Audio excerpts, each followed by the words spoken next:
안녕하십니까. 여기는 미국 로스앤젤레스입니다.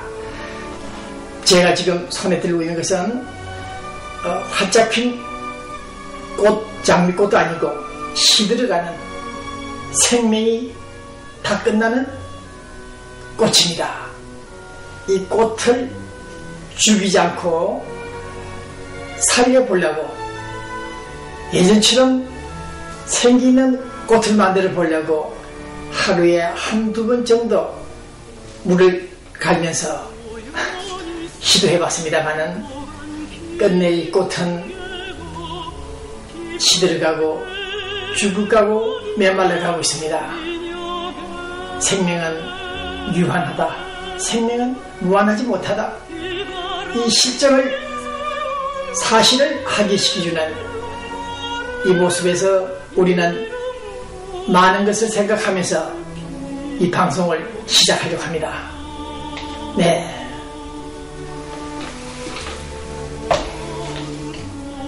지금 우리 LA에서 살고 있는 교회 예집 3분 목소리가 나올 것입니다. 한번 보십시오. 네. 교민 여러분 안녕하십니까?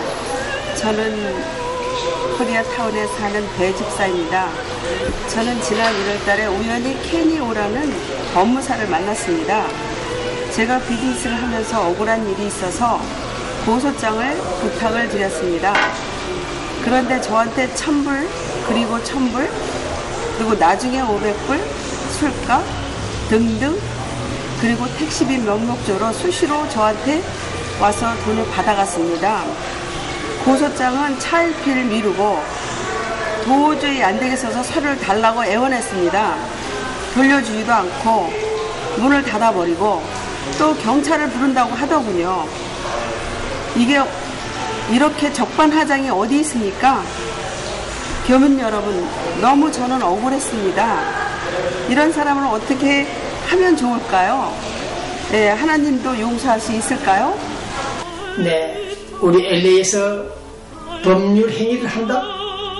변호사 자격은 아니고 소위 한국서 말하면 대서직에 있는 사람들이 들어있습니다. 주간지 일간지에 퇴근 명령이나 고소장 작성 등을 해주겠다, 찾아오라. 그래서 우리 교민들이 변호사한테 찾아가면은 비싸니까, 비용이 비싸니까 절감하는 차원에서 법무사라는 사람들을 찾아갑니다. 지금 우리 LA시는 LA 코리아타운 지역에서 법무사로 활동하시는 분들이 한 10명 정도 되겠죠? 네, 더 될지 모르겠습니다만은 본 기자가 우연찮게 이 법률 행위 사자가 제대로 붙어 있지도 않은 이 악질 사기범들이 사회상규를 위반하고 정면에서 법질서를 훼손하는, 그보다도 우리 동족의 피를 빨아먹는 악마들 있다는 사실을 확인했습니다.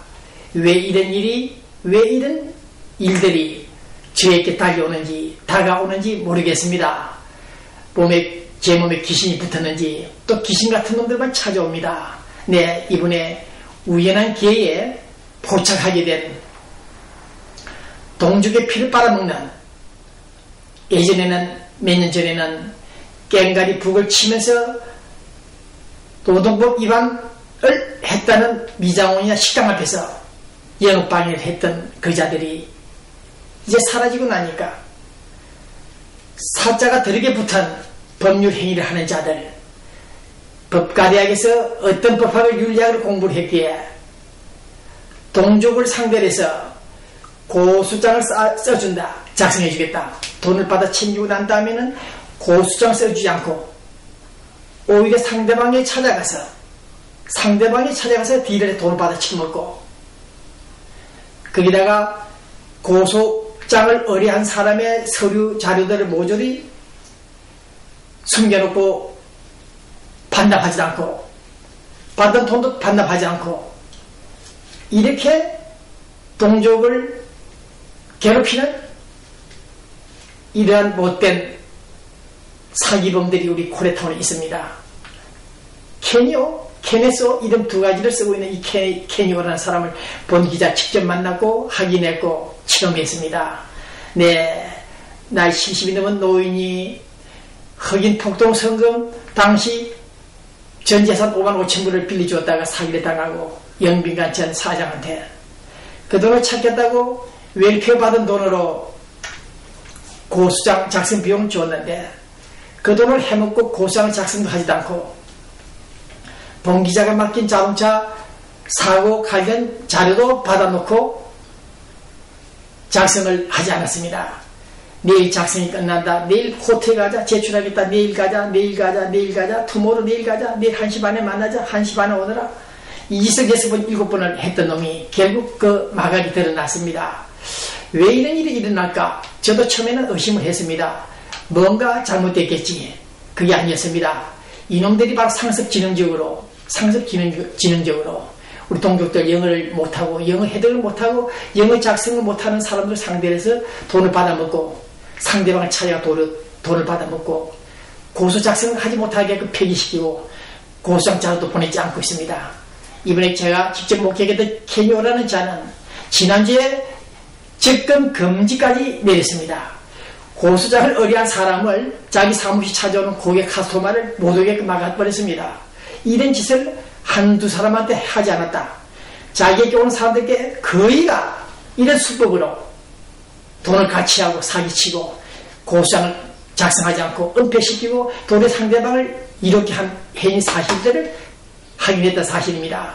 어제 그제 계속 만나고 있는 이 피해자들을 만나보니까 완전 상습범이에요. 상습범. 돈을 달라, 서류를 돌려달라, 고소 취소 못하겠다, 고소장 작성 의뢰 못하겠다 하면은 만나주지도 않고 전화도 받지도 않고 접근 금지 명령. 그러니까 법원의 접근 금지법을 악용하여 자기 동포들을, 자기에게 찾아온 손님들을 모두에게 막는다. 접근 금지를 했던 사실, 이런 것은 상상도 하지 못했던 사실들이 드러났습니다. 본 기자가 이런 문제를 취급하지 않으려고 하루 정도 고민을 했습니다만 이 사실을 우리 교민 여러분들에게 공개하지 않으면 안 되겠다, 그런 생각을 가지고 지금 이 방송을 하고 있습니다. 오늘의 방송은 우리 코리아타운 문제점들 그리고 뉴스 사고들을 몇 가지 정리하는 것을 끝내겠는데 다시 한번 정리를 한다면 각 주간 일간지에 광고를 내서 고소장을 작성해 주겠다, 찾아오라. 찾아가면 이런 일을 한다는 사실을 알았습니다. 그래서 본 기자가 이놈을 유인을 했지요. 네, 했더니 오히려 이자가 더 나를 유인을 하여 8월 4일날 법정에 섭니다. 이자가 모든 정원 진술들을, 상황들을 조작해서 오히려 덤티기를 씌운다. 상대방에게 죄가 있는 것처럼 사건을 조작하여 판사들에게 넘기고 있다는 사실을 확인한 결과 이런 사람은 우리 한사회에 있어서는 안 된다. 우리들의 공적이다. 우리와 함께 공력을 누리고 사회지수를 확립해야 될 자가, 법률을 공부했던 자가 우리들을 기망했다, 배신했다. 이런 점에서 볼 때 이자는 우리가 살아갈 수 없는 존재 가치, 동족이다, 그런 규정을 하게 됩니다. 얼마나 놀랐는지. 정말 큰일 났다, 이럴 수가 있는가. 내 피 같은 돈을 해먹었다 저놈이. 네, 주여 하나님 기도합니다.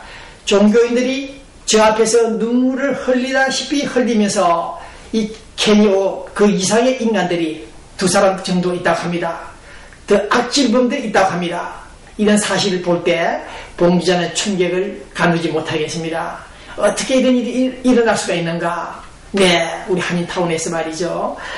그래서 오늘 본 기자는 케니오라는 자 등을 묶어서 사법당국에, 검사당국에 고발 조치를 합니다. 내일 아마 금요일쯤 서류가 들어가겠죠. 네. 소크라테스도 그런 말 했습니다. 돼지처럼 즐겁게 사는 것보다 차라리 불쌍한, 가난한, 고뇌하는 인간이 되고 싶다, 그런 말을 했는데, 이 추악한 인간들이 동족 이전에 이런 이와 같은 범행을 자행하고 있는 사실 앞에 본인은 너무나도 슬픈 마음을 가누지 못하겠습니다. 사람이 되어 슬퍼하는 것이 더 낫다. 차라리 돼지가 되는 것보다도 사람이 되어서 슬퍼하는 것이 더 낫다고 소크라테스는 말했습니다만은, 어쨌든 인간은 자기 자신의 악마다. 자기 자신의 악마다. 그런 말이 있습니다만은, 어쨌든 이 악마보다 더한 악마 같은 인간들이 우리 코리아타운에 거식하고 있던 사실, 정말 본 기자는 분노를 이상도 참을 수가 없습니다. 도둑을 피하면 강도를 만난다. 도둑을 피하면 강도를 만난다는 말이 있듯이, 좀 고상 법률 행위를 하는 데 있어서 비용을 절감하기 위해서 찾아간 우리 동포들에게 이와 같은 사기 행각을 했다는 케니 오라는 자, 그 배후에 있는 자들도 몇 사람 본 기자가 확인 다 했습니다. 어쨌든 내 손을 좀 풀어달라, 내 피 같은 돈을 해먹었다 저놈들이 택시비까지 달라, 술값까지 달라, 돈을 용돈까지 대주었답니다. 이러한 정성성의를 배반한 자들이 법률 행위를 한다면서 우리 코리아타운에서 살고 있다는 사실, 공존의 의미를 더럽힌 이 해소나 이 자들, 우리는 어떻게 되겠습니까? 정말 큰일 났습니다. 법률이, 사법권이, 경찰이 마음대로 처리도 못하고 있는 이 사건을, 이 사태를 교민 여러분 어떻게 되겠습니까? 네, 많은 교민들이 피해를 보고 울고 있습니다.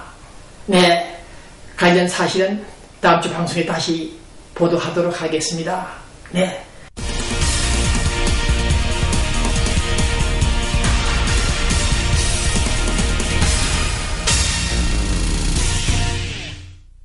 그다음 오늘 뉴스를 정리하는 마당에 한국조선업 배를 만드는 회사 있죠.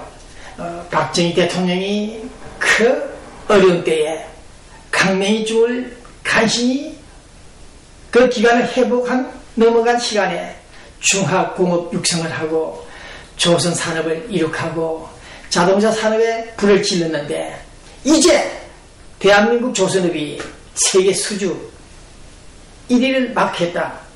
연간, 최근에 연간이 아니면 최근에 수주한 금액이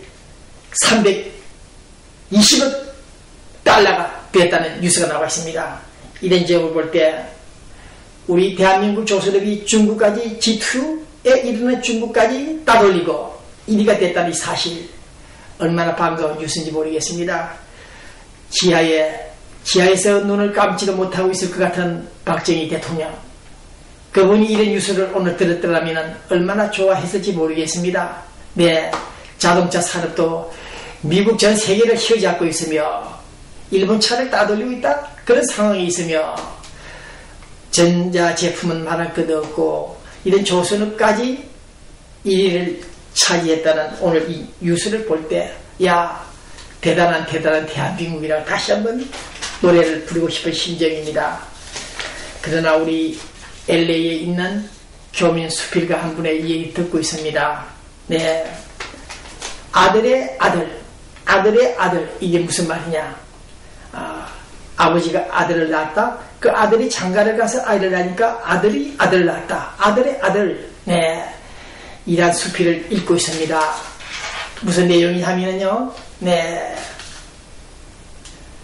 아들이 장가를 가서 약 4, 5년 동안 손주를 보지 못하고 있을 때 가까스로 손주를 보았다 합니다.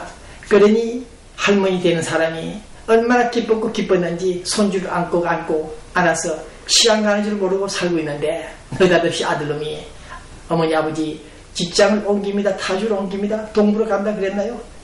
예, 그랬더니 할머니 할아버지가 얼마나 마음이 아픈지 이 수필가 김희봉 씨가 쓴 글에서 또 느끼는 바가 있습니다.